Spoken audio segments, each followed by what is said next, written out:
Hi, everybody. Welcome back to another episode of Literally What. I am so excited to be back with another super exciting episode where really anything can happen and anything can be talked about. And that is part of the magic of this podcast, is we really talk about it all. But if this is your first time joining, my name is Taylor. Thank you so much for tuning in. If this is your 10th, 15th, 20th, just know I appreciate your support and I do this for you guys. And even if there was one of you, I would still do it because it's so much fun. But I hope everyone had an amazing weekend.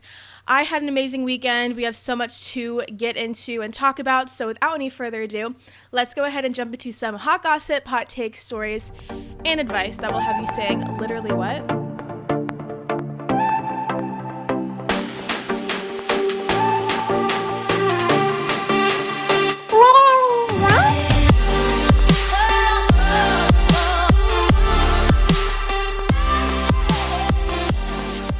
Notice if you are watching this on the YouTube, and if you didn't know, I do post all of my episodes up on YouTube.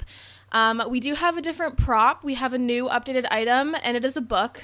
Don't worry, it is not staying here. I just wanted to make sure to remember to talk about this. So this is the last book currently of the ACOTAR series, and I just finished it last night. If you are a book reader, you will probably understand the past 12 hours since I finished the last page. I've been in a dark, deep place, and it's so weird finishing a book. I've been reading this series for a few months. It was honestly the series that got me back into reading. I was always a reader growing up, and then, you know, life gets in the way, and the past, I guess, 4 or 5 months, I was reading the ACOTAR series and just fell in love with reading again.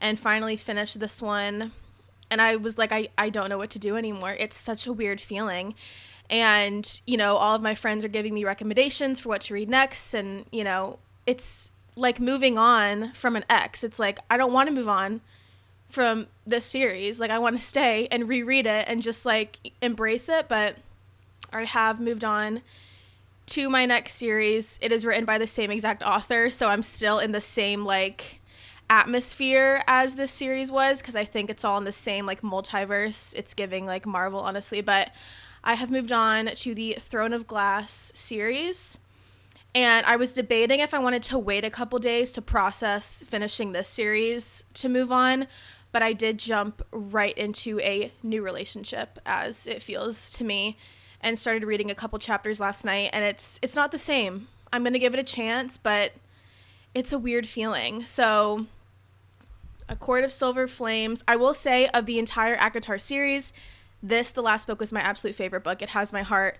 Nesta has my heart. Cassian has my heart. I'm obsessed. Such a good book. Ugh. And I just missed it already. But I put the book back on its shelf, so all 5 books are together. I do believe, though, the author, she is currently writing the 6th book of this series, so I don't have to mourn the entire series yet because I know there's more coming, but it's still just like, it was a weird feeling last night. I just kind of stared off into space for a little bit, and it was weird, but we have moved on. Never forgotten, though. I will never forget that series, and I will definitely be rereading it, and if you are looking for a series to get back into it, I would recommend this series. Anyway, so that was what I have been thinking about. And I was like, I have to film this episode, but I have to talk about it. So if you don't read, I'm sorry. But if you do, you'll understand, hopefully. And I do hope that it gets better. And I will hopefully not be this sad anymore. I just, honestly, it's weird. They're books, but I feel guilty reading a new series. And it's like, Taylor, it's not that big a deal. But the book world, it's a big deal. A lot of feelings there. Anyway, I have a lot of good stories for you guys, as always. At the end, I'm going to be doing just a Bravo in general recap because we have a few stories about renewals, and then I'll just kind of recap it as we go, but there's a lot of fun stuff. I also, really quickly, I have been researching this 3 p.m. like time slump. I'm so exhausted. I've been noticing it for a long time. When 3 p.m. on the dot hits, if I'm looking at the clock and I'm noticing that 3 p.m. is hitting, I don't know what it is. I get so tired, so exhausted. I don't take naps. I honestly can't tell you the last time I've ever taken a nap. I can't do it, never have, probably never will. But 3 p.m. hits and I want to close my eyes and take a nap. And I don't know why this is a thing. And so I've been researching it because I've seen a lot of other people also have this issue. And obviously it ranges. Some people find it happening to them at 1 o'clock. Some it happens at 5. For me, it's like that 3 to 5 p.m. I'm just, don't talk to me. Do not engage with me. I'm irritable. I'm tired. And I don't know what's happening. So I did some research. I'm not a doctor. I'm not a scientist. But this is just, if you have felt this way, 1, let me know that I'm not crazy. And 2, these might help you or be a few reasons. But the first one I saw, it's called our circadian rhythm. And it's just like in an organism, like all organisms in general, like the 24-hour clock, our bodies are just doing different things, and something happens at 3 p.m. around that time that we get tired. I saw something else that has to do with like our melatonin production. Something happens with melatonin at 3 p.m. So maybe our body is giving out melatonin at 3 p.m., which is so weird to me. Another thing I saw some people say is when we were growing up and we went to school, for me, my school got out at like 3:05, 3:10. And some people say that you're looking back and your body's kind of used to it being 3 p.m. and okay, I'm done with school. I can move on and I can go rest and relax from, you know, that 3 to 5. And then you go to your after school activities or sports or whatever. And that kind of made sense for me. But I don't know why I all of a sudden these last few months have been feeling that at 3 p.m. because it's been a few years since I've been in school, even though I hate saying that because I still feel like I'm 12, but that could be it. I saw some really funny person say that our ancestors, when they would be hunting for animals or something, they would stop at 3 p.m. and like take a break, and I was like, what? Okay. And I don't know, there were just a ton of theories. I'm definitely going to be doing some more research. If I read too much into it, though, I'm going to think something's wrong with me and I'm dying, which I know is not what's happening. But I know it could also be something just like hormones-wise, or I don't know. There's always something wrong with people, I feel like. Some vitamin you have to take, some, you know, something's wrong with you, whatever. But the 3 p.m. slump, whatever you want to call it, I've been like not okay. And now it's like in my head, and when 3 o'clock is creeping up, I'm like, okay, I got to make sure I'm doing something, and I have to make sure that, you know, I eat like a protein snack before, and then I'll like go walk my dog and trying to like combat it. But it's like, I honestly could probably be at a club in Miami at 3 p.m. and I would still feel tired. So I don't know what that's about. Maybe I'll talk to a doctor, get some more research done, and get back to you guys about it. But if you have experienced this, you're not alone, because apparently a ton of people also experience the 3 p.m. being tired kind of thing. Anyway, that was all I had to say, and it's hitting 3 p.m. in a few, so I'm little stressed out. I get stressed about it now, and it's like, what is wrong with me? I also, part of me thinks, obviously, if I'm sleeping in a little bit later, I don't really get as tired. It pushes it back, so I honestly think it's just, you know, what did they say, the circadian rhythm, like the cycle of my body, like after a certain amount of time from waking up, your body gets tired. I don't know. It could be as simple as that, but it's been getting bad. And I don't want to take a nap because I hate taking naps. So anyway, that's all I had to say about that. All right. Now let's get into our stories. We have 10 good stories. I always think the stories are good, especially when none of them are like depressing. We don't have any depressing stories. I guess one of them is it's more like what the hell kind of vibe than depressing. But we'll get to that one later. I had to throw it in to catch you guys off guard. But let's get into our first story. One of my most exciting stories. Justin and HAILEY are having a baby, and they kept this secret for 6 months, and they announced it on May 9th. I am so excited for them. I also know that my 6-year-old, 7-year-old, 8-year-old, 10-year-old self is crying and sobbing. I feel like every girl just like was obsessed with Justin Bieber and still is, but I'm so happy for them. This is super exciting. So yeah, they literally kept it a secret for 6 months. and they announced it on Instagram, and they posted a video when they also did their vow renewals in Hawaii, which I thought was super, super cute. And they just said that they wanted to keep the news private for as long as possible. And when they found out HAILEY was pregnant, it was just the best day for them.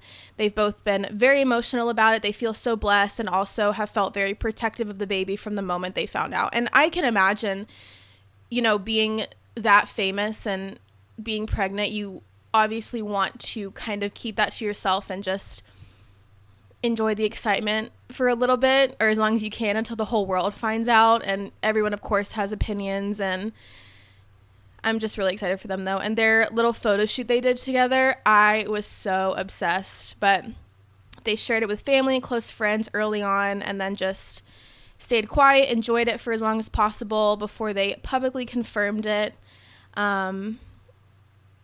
And yeah, we did see her at Coachella, but if you saw any of her outfits, they were very like more baggy and comfier looks. And then she didn't go to the Met Gala, which she always looks so beautiful there. So that was kind of sad, but obviously they wanted to keep it a secret. So yeah, I'm so excited for them, especially because they get so much hate. And Selena Gomez, I love her to death. I'm such a Selena fan, but the hate that Justin and HAILEY, especially HAILEY, gets because Justin and Selena aren't together, I cannot imagine. And I'm happy for them, and I'm happy that they're happy and are now having a little baby together. And it's going to be the cutest freaking baby in the whole entire world. I just know it. And I guess, when will the baby in like 3 months, right? Because they announced it at 6 months. So yay, that's exciting. I wonder what they'll name it. I feel like it'll be a really cute name. Hopefully, fingers crossed, not some really weird name. Did you guys see the Francesca girl from Too Hot to Handle, I believe, who's pregnant with twins? They were talking about baby names. One of them, literally, she said afternoon for a name. I can't with these crazy, crazy names. I don't know. I'm all for a unique name, but they were saying names like piano or like just objects. I don't understand it. I really don't. Thank God that people can change names, but I don't know. I don't know. That was crazy to me, but congratulations, Justin and HAILEY. So excited for you guys, and that's so exciting.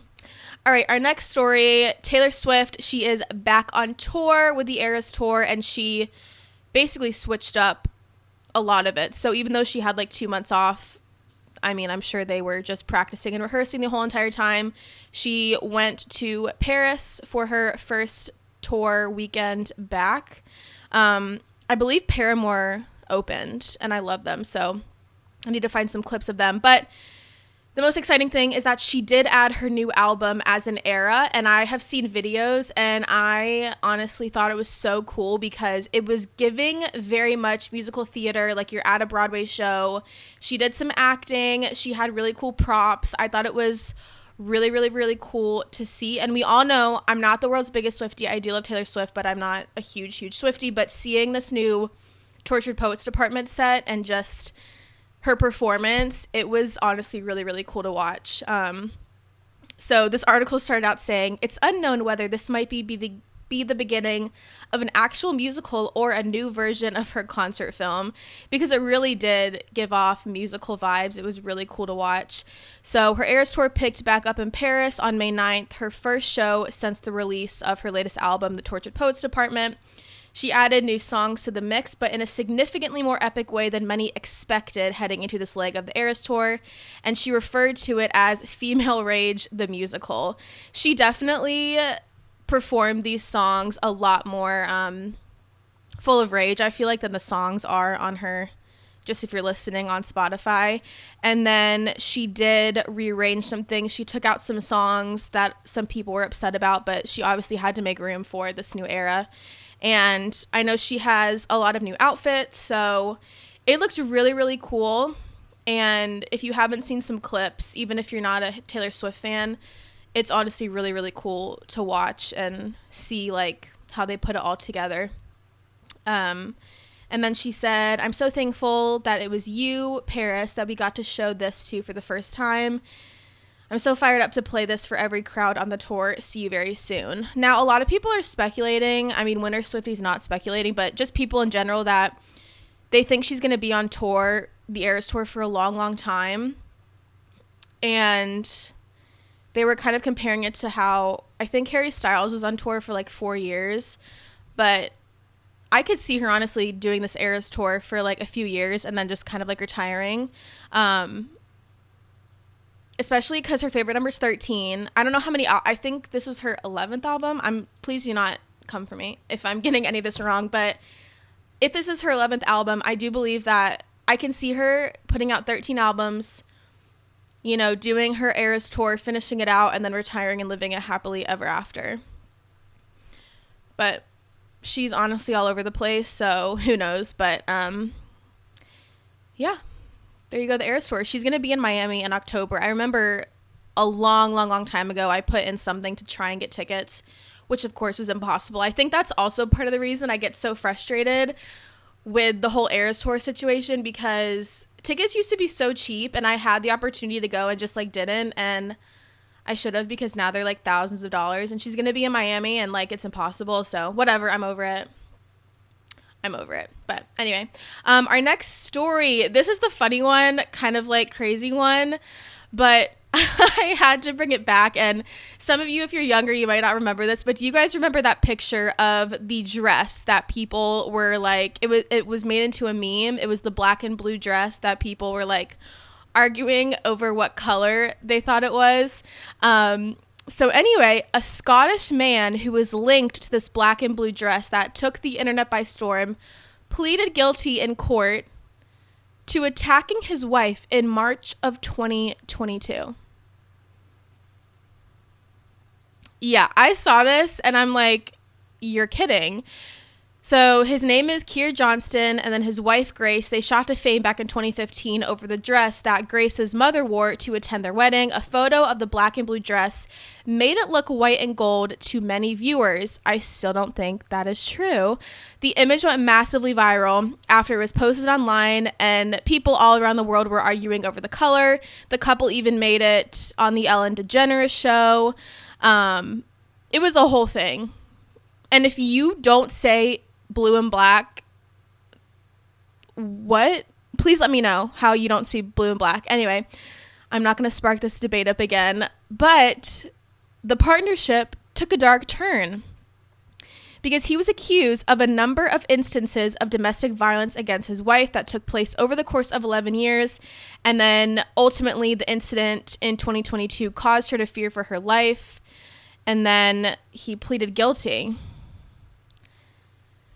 So I'm not going to get into all the nitty gritty details, but it wasn't good. And she ended up calling police saying my husband is trying to kill me. So then he was in court, pleaded guilty. He will arrive in court June 6th of this year. Crazy. It's so crazy. You really don't know what's going on in people's lives. So it'll be interesting to see what his sentence is. And it better be a lot. But yeah, black and blue dress, black and blue, white and gold. It was black and blue. End of discussion. Okay. All right, our next story. Addison Rae's mom, SHERI Easterling, marries high school coach Jess Curtis. I saw this. The TikTok popped up on my For You page. I don't follow like Addison or SHERI or anything, but I followed, you know, the whole SHERI Monty debacle. And if you know, you know. And it was her. They did that TikTok trend where you jump over the camera and run to the other side, and they were dressed. She was in a wedding dress. He was in a suit, and they were married. And honestly, go SHERI, go coach. The coach, I think it was like his son or her son's football coach. And so he had like no followers.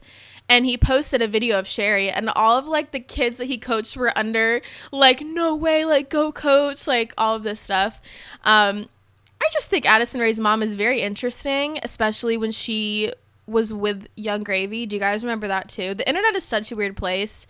And I think that with the rise of TikTok and the parents of famous TikTokers, a lot of them didn't really know how to handle it. Cough, cough, Monty. And you know, I feel like a lot of parents had a midlife crisis, but it was online for all to see. But I am happy for her. And yeah, May 11th, when they posted on Instagram, they had been married for a week already. So very cute. Addison was there, and her other 2 boys, and they did get some wedding pictures. She did post it on Instagram, and it looked really pretty. And I mean, they deserve to be so happy, and I'm happy for them. I'm happy for SHERI, and I'm glad Addison was there, just because I know there was a lot of stuff about, like, when her parents kind of went off the wall, she wasn't talking to them, but looks like they're good, and I'm happy for her. And I think everyone deserves a happy ending. Not Monty, but like most people deserve a happy ending. So congrats to SHERI, and thank you for not marrying Young Gravy. That rhymed. Next story, Post Malone dropped his new song, I Had Some Help, featuring Morgan Wallen. I love Post Malone. You guys will hear me talk about him all the time. I love him, I love him, I love him. He was the only artist I pretty much listened to in high school. I went to see him in concert, and it was just like one of the greatest nights of my life. I love him. And if you know me, I am not a huge country fan. I prefer... Honestly, like, if you had to ask me my favorite type of music, it's very much like remixes, and like you'd have to listen to my playlist and you'd understand. But I'm not the biggest country girl. I am in a country mood if I'm on a boat or if it's hot outside, but for the most part, I'm not clicking country on a playlist. However, this song, I am obsessed with it. And I do believe Post Malone is coming out with a country album, but I love his voice enough that I will still listen to it and fall in love with it and know every single word. And maybe he will be the reason that I am brought to the side of loving country music. And I'm very excited. I don't think we know when he's coming out with this album, but it's coming. I know for sure. So Morgan Wallen and Post Malone obviously have been teasing this song collaboration for a long time. They teased it at Stagecoach, and then they did like an Instagram little tease clip. And we know that he's been kind of dabbling a little bit in country, which I think is super cool. He was also on the Beyonce. Honestly, okay, I feel like now that Post Malone was featured on the Taylor Swift song Fortnite, he was in one of Beyonce's songs, and now like everyone's gonna like be obsessed with him. But like, I am an OG Post Malone fan. You can play any song from any album, I can sing it to you word for word. Now everyone's gonna be jumping on the Post Malone bandwagon, like as they should, because he's amazing. But Posty, don't forget about your OG fans, aka me. I love you so much. But I'm excited for him, and he did say country record is coming, but it's not out. And we don't know when it's going to be released, but that's okay. I'm just excited, though. I love Post, and I think I'm most excited because hopefully when this album comes out, he'll go on tour again, and I will be there. You will catch me there. Our next story. The Big Bang Theory stars reunite in a sneak peek at Young Sheldon's series finale. I don't watch a lot of new shows. I pretty much stick to my OG shows. However, Young Sheldon, if you have not watched it, it's so good. I've never seen Big Bang Theory, and I don't really think you need to, because basically, like, Young Sheldon was filmed, like, obviously it's still filming now, but it's a prequel to when Young Sheldon was young, and so obviously Big Bang Theory was filmed years ago, but it was like in the future. So Young Sheldon's a prequel. I explained that so horribly. I'm so sorry. All that to say, Young Sheldon is a really, really funny show. And so even if you're not a Big Bang Theory fan, still watch it, the Young Sheldon one, because it's really funny. But they are in their final season. And I did a story, I think, a little bit ago that they are doing a spin-off of Young Sheldon about like the older brother and Emily Osment. But for the finale, we saw Jim Parsons and Mayim. I'm not going to say her name, but Sheldon and his wife, they are featured on the finale as Sheldon and Amy. So I think that's really, really cute that they reunited for the series finale. And I think it'll be a good little finale for young Sheldon. And I think it's really cool because the young Sheldon, the actor who was Sheldon in The Big Bang Theory, he narrates a lot of the show. And I think it's a really cool concept, just kind of like intertwining the two. And I will be watching the finale for sure. I haven't seen any of the last season because it wasn't up on Netflix, I think, when it originally was airing on TV, but I do need to binge that because it's a really, really good show. Okay, and then we have another spinoff that I don't know how I feel because it's a spinoff of my favorite show. Can anyone guess what it is? If you said The Office, you are correct. I fall asleep to The Office. I have The Office on in the background every single day. I eat, sleep, live, breathe The Office. Honestly. But new The Office was picked up by Peacock and is set at the Midwest newspaper company. So Peacock, the streaming service, ordered a brand new series of the beloved sitcom The Office, but don't call it a reboot or a spinoff. The sequel will be without Jim, Pam, Michael, and the rest of the Office crew, obviously. Variety reports that the show will focus on a publisher trying to revive a dying Midwest newspaper. Okay. So Greg Daniels, who we know developed the American version of The Office, he is co-creating the show, and they're going to start production in July. I don't know. I don't know why they're calling it a new The Office. Is it because they're going to be calling it The Office? I really don't like that if they are. To me, when you have a show that good, you wouldn't be able to put most of the Office episodes out airing for the first time in society today. And I think that's what makes The Office so good and so funny is it's hilarious. I'm sorry. I know so many people, you either love it or you hate it. And to the people who hate it, you have no sense of humor. I'm just kidding. I know people have different senses of humor, but The Office to me, just like that dry, dumb, like that's what she said, humor is like my kind of humor. I say that's what she said probably 20 times a day. It's in my daily vocabulary. And I feel like with The Office, it was just such a good show that for them to create a new one, I just don't love and I don't like. Even though The Office is my favorite show of all time, I don't see why they need to do this. Because they're saying it's a sequel. I don't know. I don't like it. I don't think it'll be, it definitely won't be as good. So, yeah. We'll see. I might watch an episode or two just to see what they're doing, but why would you even try to deal with The Office, you know? Anyway, we'll see how that goes. All right, and then there's so much TV info today, just because I guess it's TV season. So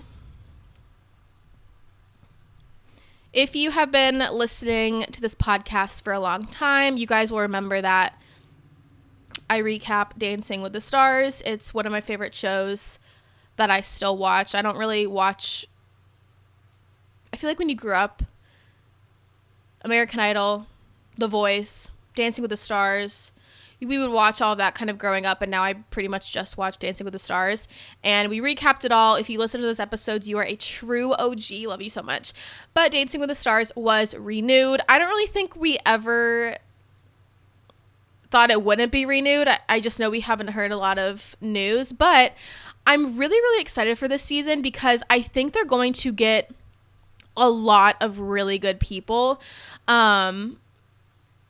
And I feel like now, especially with, TikTok and social media, a lot of celebrities have been voicing like, I want to be on Dancing with the Stars, like put me on Dancing with the Stars. And especially with last season, I think it was one of the most watched seasons.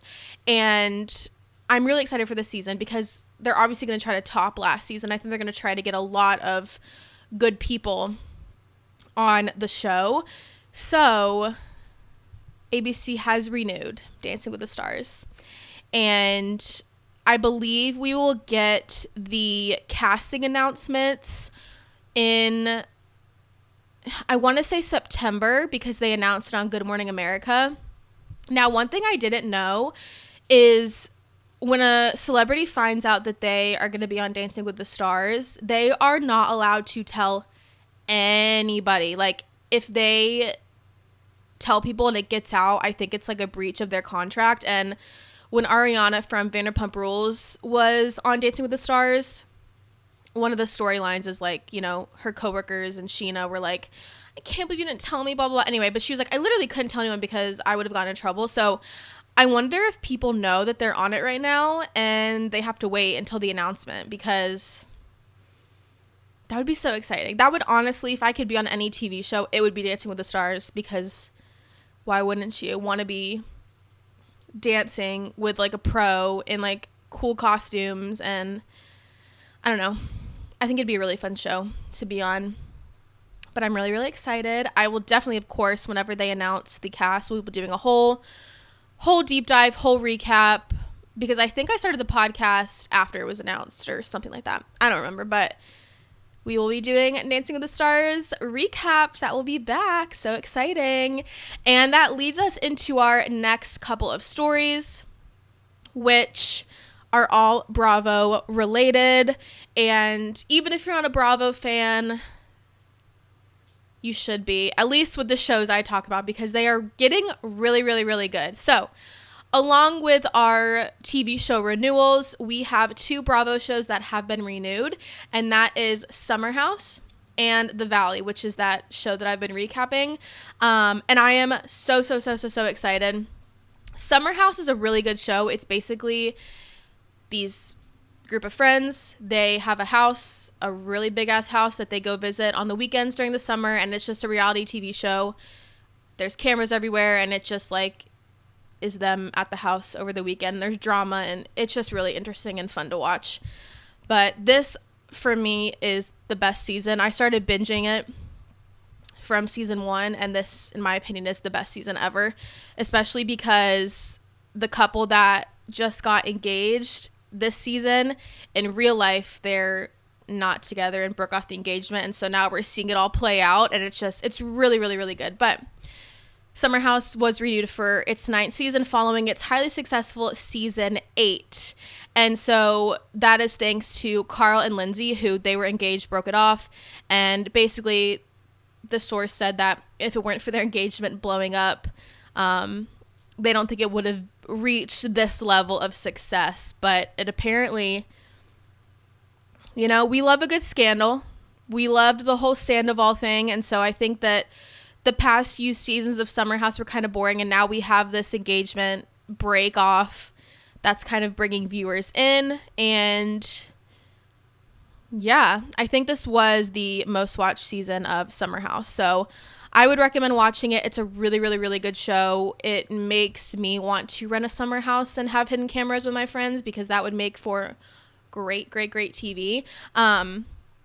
And I'm honestly really excited for the Summer House reunion, because, you know, it's in real time. We see like Carl and Lindsay, who aren't engaged anymore, kind of like throwing little jabs at each other, and like we have to watch the rest of the season, and they're still together right now currently on the show. The episodes come out every Friday.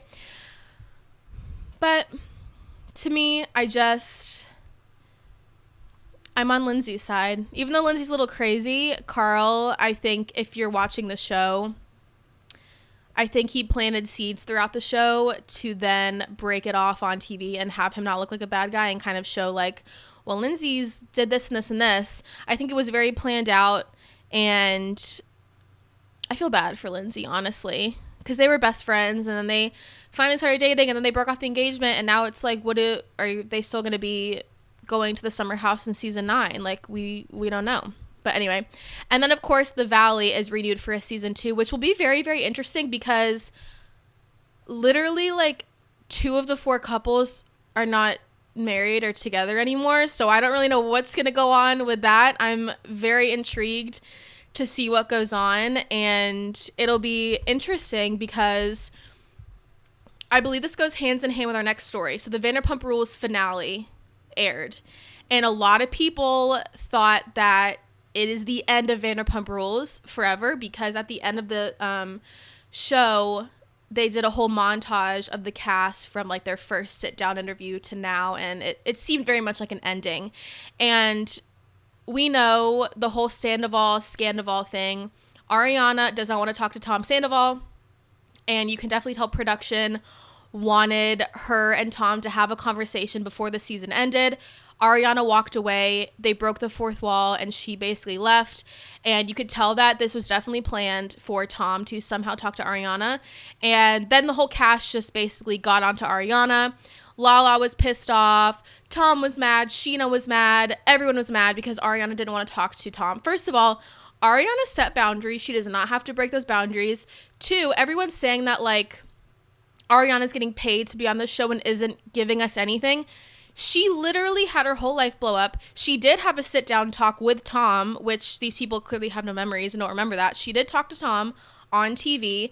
And so the fact that now the producers were trying to have this whole Tom hero arc and that Ariana wasn't letting it happen, everyone was kind of mad. And people think now that, like, if Ariana doesn't talk to Tom, like, how are they going to continue with the season? But Ariana's living her best life. She did take pump rules out of her Instagram bio, I think, along with a lot of, or most of the cast. So all that to say, with the Valley being renewed for season 2, I think that a lot of the Vanderpump Rules cast is going to move to the show The Valley, and it will be interesting to see what happens. We talked about it last week, obviously, that production for Vanderpump season 12 was paused. And I personally think it's because it's not going to happen, and they're going to kind of merge with the Valley. The only reason I'm nervous about it is because obviously, like, Sheena, Lala, Ariana, Tom, they're all like in the 40s where most of the cast of the Valley is. But my favorite people are James and Allie, but they're like a little bit younger. So I don't know if they would bring them on the Valley as well, or like what they would do with that. But it'll be interesting to see what happens. But yeah, Vanderpump, just the way that they treated Ariana this whole entire season, she went through something traumatic, and for the producers and the cast to continuously make her feel bad. Tom called her lazy and saying that, like, she's not doing anything when she literally is now on Broadway again. She's hosting Love Island. Like, if she didn't want to talk to you, she doesn't have to talk to you. And if you watch the last episode, it literally ends with, like, the producers saying, like, that's the end, and then Tom saying, like, well, it looks good for me.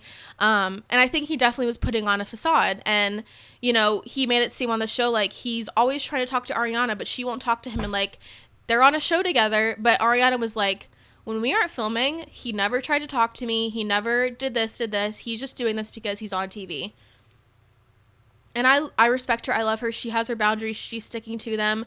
And for the girls to be treating Ariana how they are not girls. They are not her true friends. And I'm honestly so fed up with Sheena and Lala, to be completely honest. But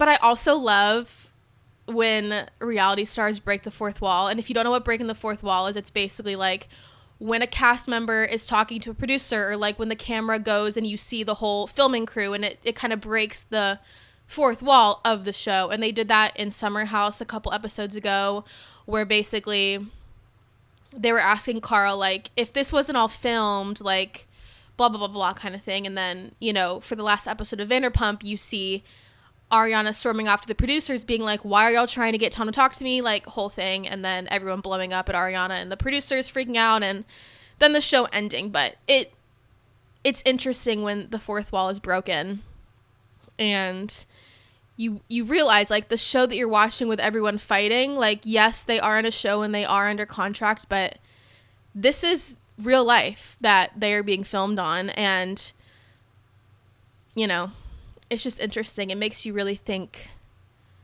about it differently. But I'm on a Bravo kick. What can I say? I'm excited for all these new renewals, and yeah, it'll be exciting, all these new shows, and seeing just what happens and continues to happen. But those are all the stories I have for you guys today, and I think we're gonna wrap it up here. It has been storming seriously so bad. We were under tornado watch, and My poor baby dog hates storms more than anything. So we have this little like jacket that we put on her, and she's literally like by my side all the time. Like she's laying right next to me now, but it was bad. So it finally stopped thundering, thank God, but it was bad for a little bit. I'm like, I hate storms, and I swear it only storms like when I'm by myself, and I hate it because and then the dog like is even more anxious than me, and it's just like a whole roller coaster of emotions. But with all that to say, thank you everyone for tuning in. And make sure that you are following the Instagram. We're almost at 500 followers. I would really appreciate that. If you have not subscribed to the YouTube, definitely do that. I do post every single week. If you listen on Spotify, Apple Podcasts, make sure to give me a 5-star review. Always feel free to write in. We do the Literally What segment. I feel like at this point it's like every other week or just whenever we have time for it. And you guys can write in if you need advice on something, a crazy story, a crazy thought. I love reading all of you guys' submissions. And if you just want to talk to me, you can do it pretty much. Instagram, mail, the Google form, under all of my links and Linktree. You can pretty much get to me if you need to. You know where to find me. But yeah, I appreciate you guys so much. Love you guys so much. I hope that everyone has an amazing, amazing rest of your week, and that you have some story or piece of information to now bring on into your relationships and into the world, because that's what I'm here for. And I will see you guys next week for some more hot gossip, hot take, stories, and advice that will have you saying literally what? Bye, guys.